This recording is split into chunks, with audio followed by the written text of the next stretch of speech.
the biggest question for people was, I see the end product, but I'm not sure how to get there. And they weren't sure where they would begin. And so we were very dedicated to providing opportunities for people to share their stories. And those stories included the successes as well as I say, those moments where they had a great self-doubt. And that we just collectively understood that self-doubt was going to be part of what we were doing. And so they shared, and we provided them with a reflective tool for that, shared these insights with each other regularly. The reflection often for them came towards after doing one of those cycles, doing it the second time, and they began to pull out the insights based on using some of these tools, the reflective tool that we provided, but also by using the tools that the NPDL provides around not only the 6 C's, but the conditions for learning within a school, and as well for the teacher assessment rubric. This has been only our first year.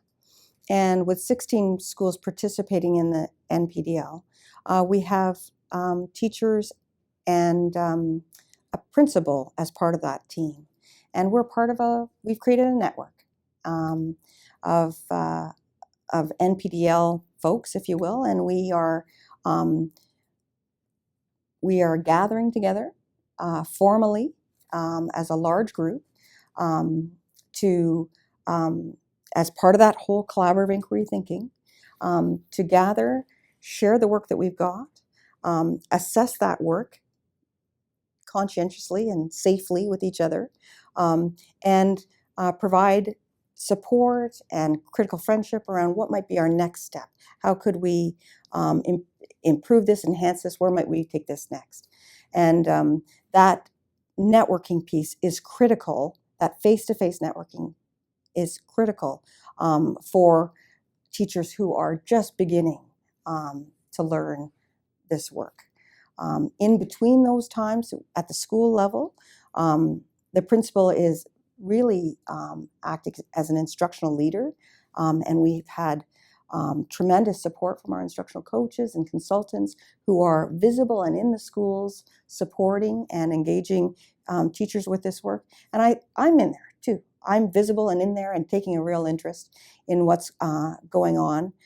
It's the highlight of my week whenever I can get into schools to see what's going on. So it's really critical, I think, in this work that everyone situates themselves as open to learning and sharing, knowing that we're all going to fumble at some point, and that's just part of the learning. So that's really how things have been working. There's some activity online that happens in between, but we found so far that that's been limited engagement, and that often it's the face-to-face time. It's the facilitated questions that help to trigger the thinking and reflection. It's that we've created some sacred space, if you will, and time away from the busyness of schools to focus on this, which for this first year has really helped people to grow their thinking. We were very, very deliberate about creating norms around how we would work, not only within our school teams, but collectively. And we would revisit those norms every time we got together to make sure that people continued to be comfortable. And we would actually assess how we were doing, and to check in to make sure that we were truly living to those norms. I was very frank with people that the first semester of our work was about play. It had to be about play, because in order for people to feel safe and to take chances, and they were taking chances, right? This was a departure from their known practice. We explored that we needed to return to a childlike wonder, and that they would not be judged by anyone. And that began with me, and I expected it from the principals, coaches, consultants, and so on. So it was about play, and it was about, quite frankly, at the very beginning, I think we actually had a lot of fun.